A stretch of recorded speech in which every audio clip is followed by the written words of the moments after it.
Good morning. Man, great song this morning to remind us that the King of Kings, the Lord of Lords, the person who created the universe with his voice still calls us friend.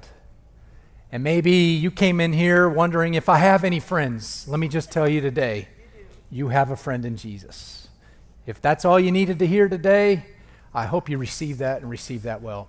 My name's Brandon. I serve on the ministry team, and it's my honor to bring the Bible study today. But before we jump into our Bible study, I just want to recognize individuals in this room. And if you're watching upstairs in our Overflow or in the cafe, I want to recognize a few individuals. On Tuesday, this coming Tuesday, November 11th, is Veterans Day. And we just want to thank you, veterans and your families. Go ahead and stand up if that's you.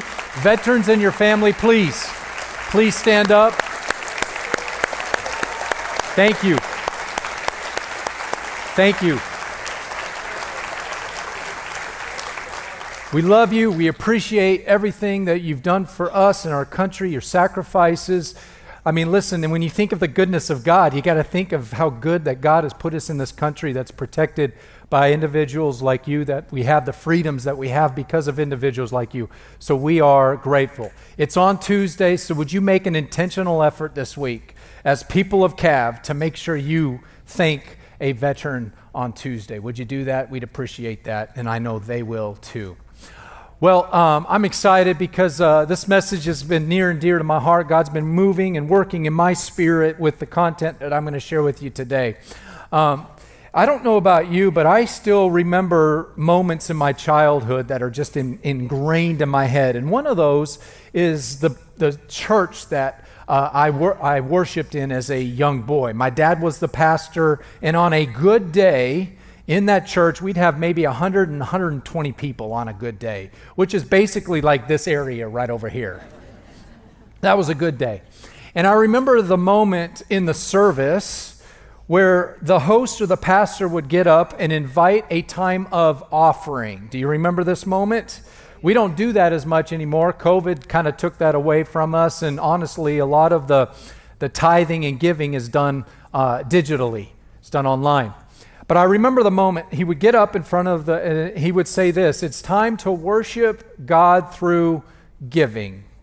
And I remember as a boy that opportunity, as the plate was passed down the aisle, that I got an opportunity to put my hands on it. It was always a fight with the brothers to try to get their hands on the plate. You wanted to just hold it. And I can still feel it in my hands, the wooden plate with the offering in it and the fabric in the bottom, that felt fabric. Do you remember that moment if you grew up in childhood? That is a memory in my head. Well, today I want to talk to you about worship that gives back. That's the title of my message, Worship That Gives Back. We're in a 4-week series. We're in week number 2 of a series called Overflow, Worship Fueled by Gratitude. Worship fueled by gratitude. Last week, Mark shared an incredible message on the topic of worshiping God through the dark seasons of life. And man, did it touch some hearts. And maybe it touched your heart as well. And if you haven't listened to it, you need to go back and listen to it because it was deeply profound. That we don't only worship God in the good seasons of our lives, we also extend our worship to Him in the dark mode. Do you remember he said worship in the dark mode? So today I want you to open your Bibles if you have them. Turn to 1 Chronicles chapter 29, and we're going to be in verses 10 through 16. Yes, we're going Old Testament today for those of you that are familiar with Scripture. 1 Chronicles chapter 29, 10 through 16. This is a great opportunity for you to open up the CAV app. We have an actual app for our church, and inside the app you can actually click on the message notes. You can follow along with me, and hopefully something that's shared today that maybe will resonate with your heart. Today's message, I got to share from the beginning, was influenced by a message that I shared a few years ago in partnership with a good friend of mine and Pastor Christian Newsom of Journey Church International in Lee Summit, Missouri. So I will be using some of the reflections from that, and I want to give credit where credit is due. Let me give you a quick background on the text that we're about ready to read. This is an incredible moment for the nation of Israel. Just this unbelievable moment for the nation of Israel. When we first meet David, he was not the king. He was a shepherd in the fields. He was the 8th son of a man named Jesse. He bursts onto the scene as a young man who fights a mighty giant named, all our Sunday school people, he fought a giant named Goliath. That's right. And he killed him. And he raises up and becomes a military commander of Israel, similar to a person by the name of Joshua. Eventually, he becomes the king. He conquers and establishes Jerusalem as the capital city. And after 40 years, David is going to build Israel their first temple to worship their one true God. He gets everything ready, including the collecting and giving of offerings to build the place, and then he would ultimately hand it over to his son named Solomon, who would execute the building of it. In today's currency, listen, in today's currency, they would have collected billions of dollars worth of money to build this unbelievable temple. And right after the collection of the offerings and the tithes that were given, David has this moment of worship that's unforgettable.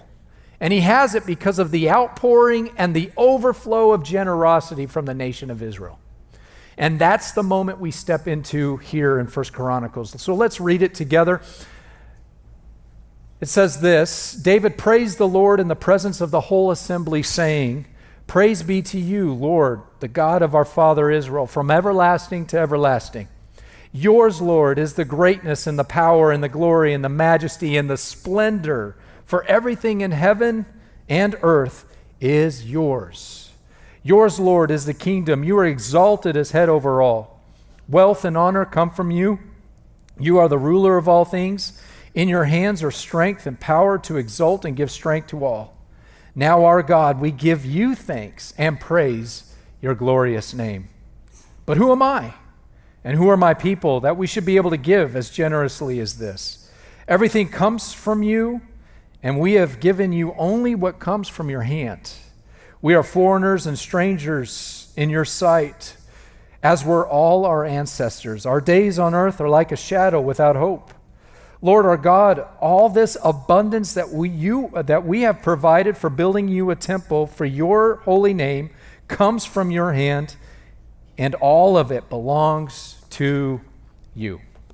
All of it belongs to you. Do you feel the gratitude from David in this moment, from his heart? It's this incredible moment of worship.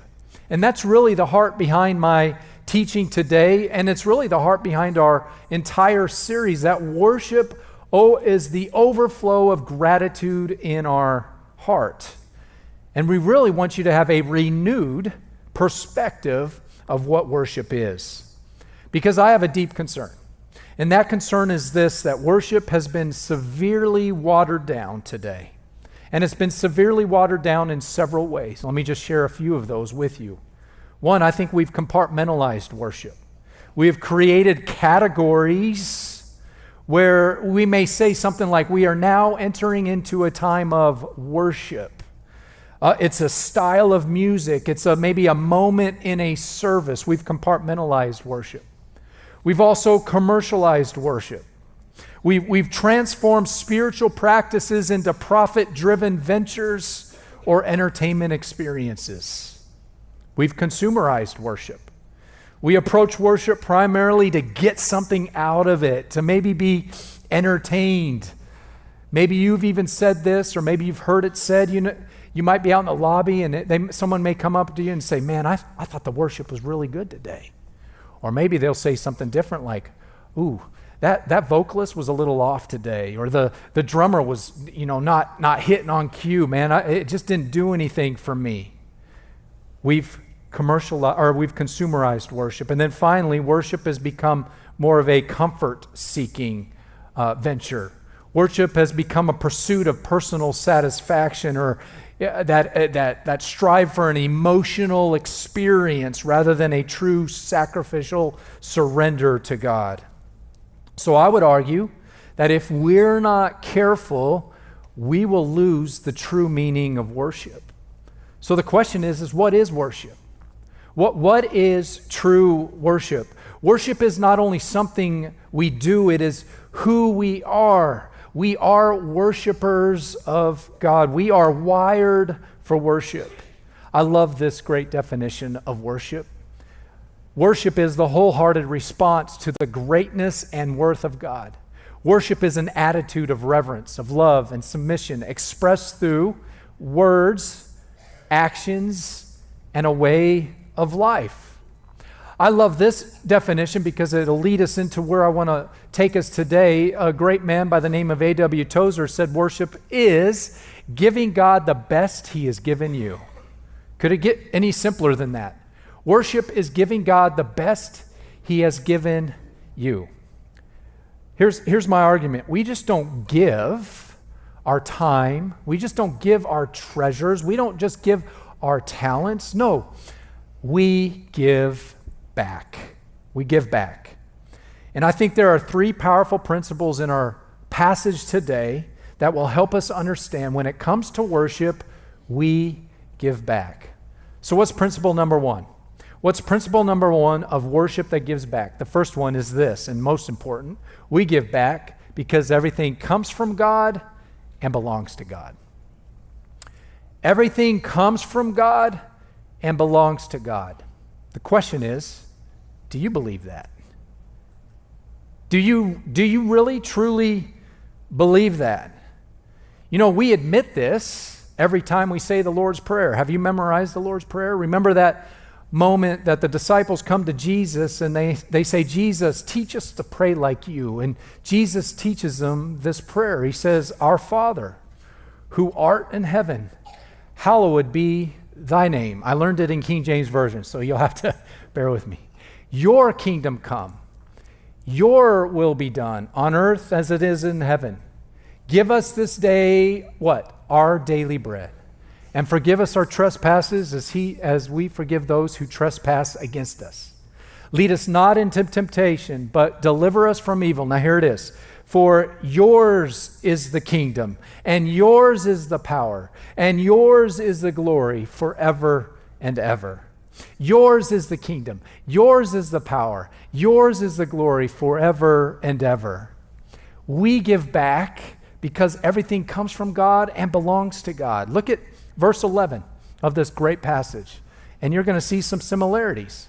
Yours, Lord, is the greatness and the power and the glory and the majesty and the splendor. For everything in heaven and earth is yours. Yours, Lord, is the kingdom. You are exalted head above all. What's David basically saying? It's really simple. Everything comes from God. Everything comes from God. And maybe you're sitting there going, like everything? Like everything comes from God? Like, Brandon, don't you understand? I went to college.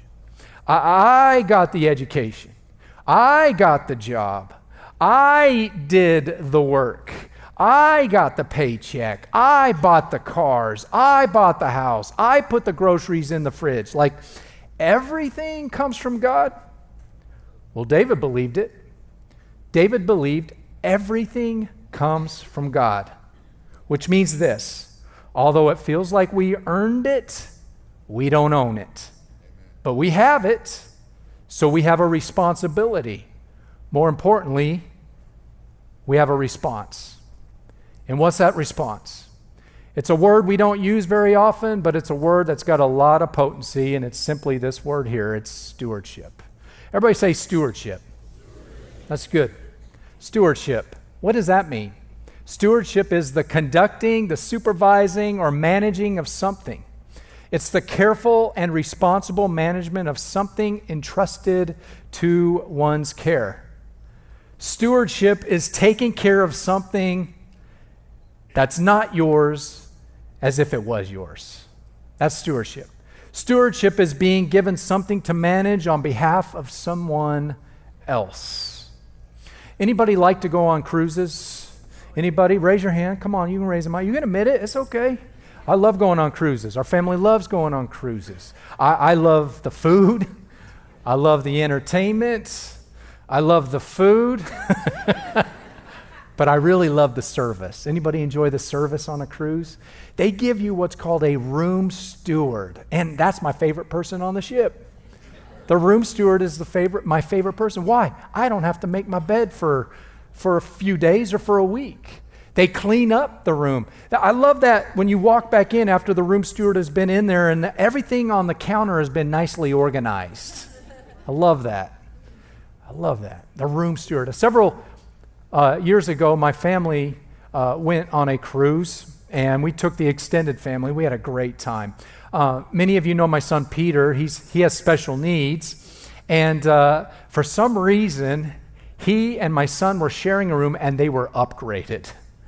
And it was a great upgrade because their room came with a butler. Anybody ever have that? You don't have to admit it. It was a free upgrade. It was awesome. But they had a butler for the entire week. And you know what Peter found out? He found out that the phone next to his bed, if you dial a certain number, will ring his butler, and his butler will bring him anything he wants. We didn't see Peter hardly the entire trip. True story. I mean, we'd walk into the room. Peter's time for dinner. He was laying on the bed in his bathrobe eating a piece of pizza that had been delivered to his room. He loved the room steward. He loved the butler. Several years ago, my wife fell in love with a show. Maybe you've fallen in love with it as well. It's a show by the name of Downton Abbey. Anybody fans of Downton Abbey? I actually started enjoying watching it as well. I enjoy that, and mostly because I enjoyed one character in the show, and it's a man by the name of Carson. Anybody else fans of Carson? Do you remember what Carson's role was in the show? He was the head butler. He was the head butler. It was a historically significant show about a wealthy family named the Crowleys, and they had loose ties to British royalty. And Carson was the head butler who cared for the family and the estate. How? As if it was his very own. As if it was his very own property. He was a steward of the property. He was a steward of the family. What is stewardship? Stewardship is taking care of something that's not yours as if it was yours. Stewardship is being given something to manage on behalf of somebody else. It's not a word we use a lot, but it's a concept we understand when stewardship is abused. Contrasting Carson, we're all quite familiar with this guy, and that is this. Does it look familiar? Bernie Madoff. Here's an example of a bad dude and a bad steward. Since 1970 to 2008, he defrauded investors, listen, by over $65 billion. Of course, he was in prison for 150 years. Guys, it's a crime to be given responsibility over somebody's money and to just waste it all or spend it all to yourself.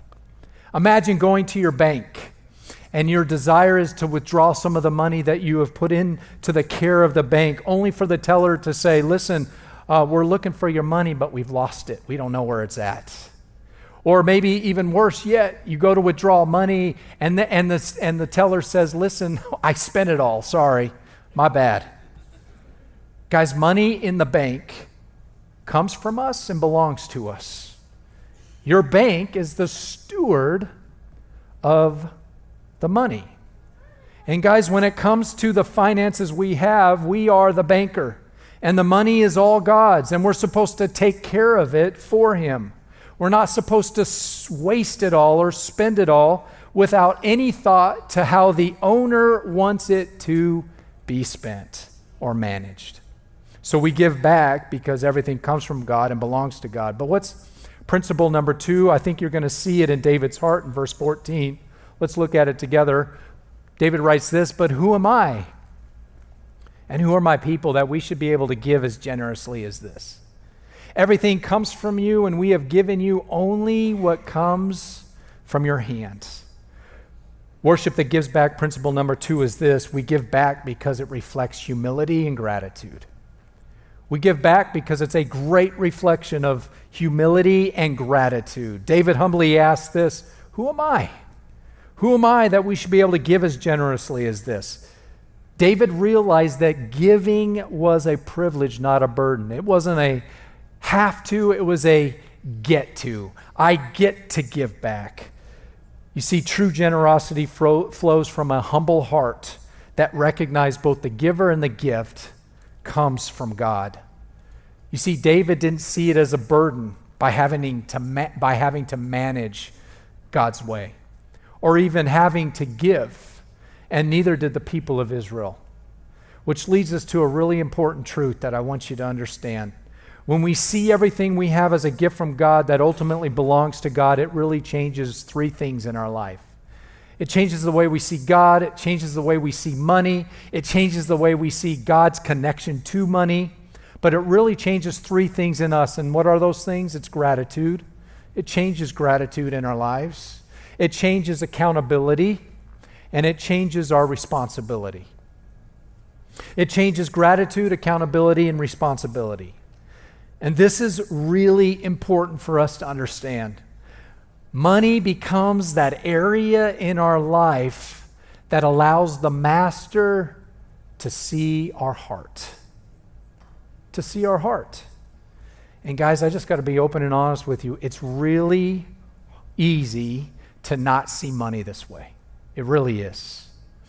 When I was in college, once a month I would receive a care package from my family. It was more from my mom, but she would send a box, and in the box were a little note of encouragement, and then there would be a package of fresh baked cookies. Now, hear me out on this. I loved chocolate chip cookies, listen, without the chocolate chips. Anybody else? Yeah, and some of you are going, what? It's not even chocolate chip cookie anymore. I just loved it. Sometimes the chocolate overwhelms. I love the cookie part. I still do to this day. Some of you are nodding your heads. Don't look at me that way, Judge. Some of you are judging me right now. I loved them. And then inside the box was a roll of quarters. And the roll of quarters was to be used for you had the same mom. And so I had a roll of quarters to last me the entire month. But I found out about midway through my first semester in college that a couple friends down the hallway had poker night. And I'm like, you know what? That sounds like fun. Let me go jump in on poker night. And to get into poker night, you had to have quarters. I said, good thing I have some quarters. And so I went in and I found out one important thing that year in college is I'm really bad at poker. And so guess what I had to do? I had to call up my parents midway through the month. Hey, Mom and Dad, guess what? It's been a really bad laundry month. Can you send me some more quarters? Mom and Dad, or if you're watching right now, and they tune in every once in a while, if you're watching right now and this is the first you're hearing about it, I'm sorry. I'm sorry.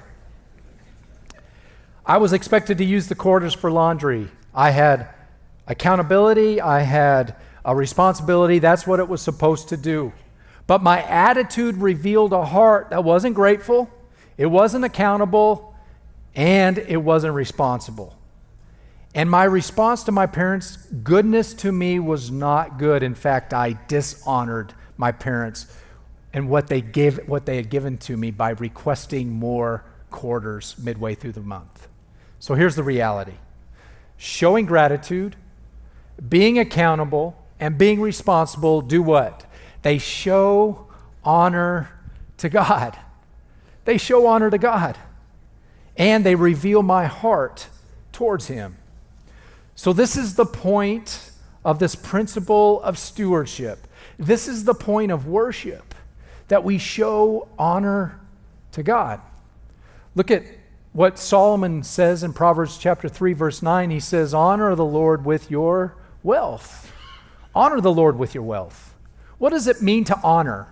What does that word mean? Honor means to regard with great respect, to fulfill an obligation, or to keep an agreement. Stewardship does not mean that we owe God money. It does mean that we give Him gratitude, that we're accountable, and that we're responsible to Him for what He's been given, or what we've been given. So what ultimately is the goal of stewardship? It is simply this: The goal of stewardship is to honor God with your money. Just honor God with the money he's given. A question you might be asking is, Brandon, do I have to give all my money? And of course the answer is no. But you do need to invest your money in the things that God says are the most important. Your spiritual priorities. We give back because everything comes from God and belongs to God. We give back because it is a demonstration of humility and gratitude. But then third, what is principle number 3 as we draw close to the end? Worship that gives back, principle number 3 is this. We give back because our lives and our resources are temporary. Our lives and our resources are just temporary. Look at verse 15 again real quick. David says this, we are foreigners and strangers in your sight, as were all our ancestors, all of those individuals that have gone before us. Our days on earth are like a shadow, without hope.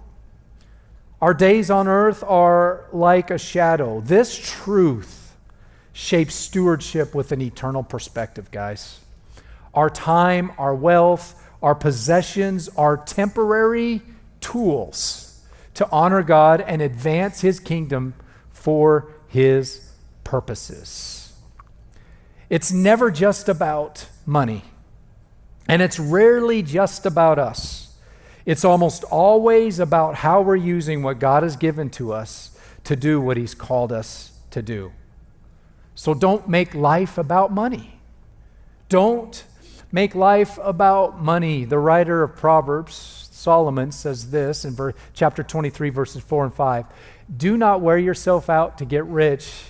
Do not trust your own cleverness. Cast but a glance at riches and they are gone, for they will surely, watch this, they'll sprout wings and fly off to the sky like an eagle. I find that illustration Solomon uses interesting. Sometimes I find that Abby and I's finances don't have wings, they have rocket boosters. And 1 minute the finances are there and the next minute they're gone. And anybody trying to send someone through college can understand that, right? Cast but a glance at that and they are gone. You guys, if money is about wealth in your eyes, you're going to miss all the important things in life. And you're going to find it or do it by chasing money. So don't make life about money and don't make life about the job. Solomon writes in Ecclesiastes chapter 4, verse 6, he says, better one handful with tranquility, and who doesn't want that, than 2 handfuls with toil and chasing after the wind. You see, if life is about money, if working is about money, you're going to work too hard and miss out on all the important things in life. So how do we avoid this? How do we avoid making this mistake? Well, here's one way, and we're going to learn it from the nation of Israel, and we're going to learn it from King David, is that we worship God by giving back. We worship God by giving back. Because here's an important thing you need to understand. Financial generosity and tithing are tangible expressions of gratitude and trust that honor God and align our hearts with his purposes. So don't make life about money. Don't make life about the job. Make it about God and honoring him through good stewardship. We give back because everything comes from God and belongs to God. We give back because it reflects humility and gratitude. We give back because our lives and our resources are only temporary.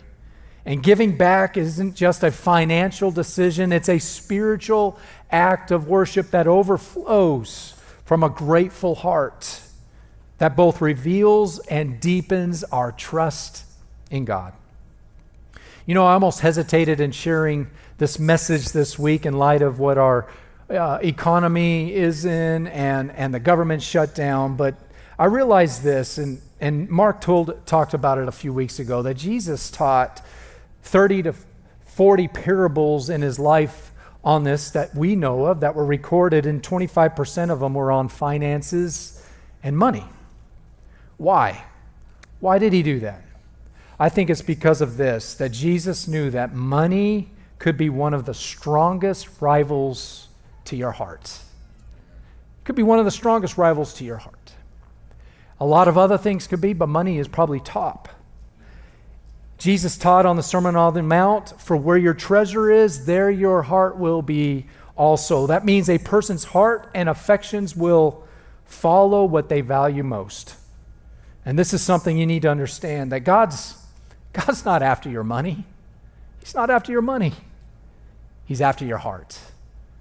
He wants your heart. He wants your affection and your attention towards Him. Unfortunately, I used to think this way. I used to think this way until I took a trip to McDonald's, of all places, when my kids were younger. Anybody like McDonald's in here? Come on, you can admit it. That's right. There's something about the hamburgers. Love the hamburgers. But it's the fries, guys. Anybody else with me? It's the fries. You know, the Reeves have significant milestones in the lives of their kids. We loved it. It was a big milestone when they took their first steps. Do you remember that as parents? You remember when your kids took their first steps? Another milestone is when they rode their bike for the very first time without training wheels. That was a big milestone, right? Another one was when they went to kindergarten for the very first time and spent the entire day at school. Man, that was a big milestone. But a big milestone for the Reeves is the first visit to McDonald's where they get to eat an entire Big Mac. And we recorded it. We have pictures of every one of our kids eating the Big Mac for the very first time. True story. That's a milestone. And maybe it was for you. But there's just something about the fries, man. Well, one time we were on a visit to McDonald's, and I bought the kids their meals. I went back to the table, and I laid out their fries, and I put out their hamburgers, and then I reached out in front of Cooper's, and I just grabbed a couple fries. I said, Cooper, can I have a couple fries? And he said, Dad, no. You can't have those. Those are my fries. Okay, Coop. So I went down to Demi. I said, Demi, could I have some of your fries? I don't want all. I just want a couple. I just want a couple fries. I said, Dad, no. Those are my fries. And then I went to Peter. I said, Peter, man, can I have some of your fries? I just want a couple. I don't want them all. I just want a couple. And of course, Peter said, Dad, I love you so much. You're my favorite.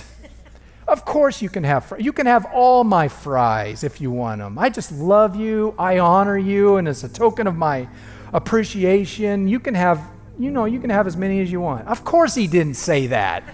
Come on. You believe me? He didn't say that. Peter looked at me and he said, Dad, you can't have any of my fries. They are my fries. Can I ask you a question? Were those fries my kids' fries? No. Who bought the fries? Abby and I did. I could have gone to the counter and bought as many fries as I wanted to. I would have had plenty. But I didn't. I just wanted a couple of their fries. Guys, when it comes to finances and this idea of giving back to God, He owns it all anyways. We have the privilege and the honor to just simply give back a little of everything that He's given to us. Does He want all our money? No, He doesn't. But He wants us to take into consideration how He would have us steward His money and steward well. And He wants us to use some of those resources. Why? To advance His kingdom and advance His purposes on this earth. So I pray that illustration helps you embrace this just a little bit more of a lesson I learned when I took my kids to McDonald's. Will you guys bow your heads and pray with me as I wrap up? I pray this every time I teach. I say, Lord, let there be a moment in the service where they stop hearing my voice and begin to hear your voice speaking to their hearts. So where is God challenging you? Where's God moving in your spirit? Worship is and comes from the overflow of humility and gratitude in our hearts. How's your worship? How's your worship in the area of giving? Everything comes from you, God. Thank you so much that you provide so much for us. You provide every need that we have. God, we have an opportunity to give back just a little of what you've given to us to demonstrate our humility and our gratitude for what you've done. And Lord, help us to remember that our resources and our possessions are only but a tool to be used for your purposes. Lord, thank you for loving us. We love you in Jesus' name I pray.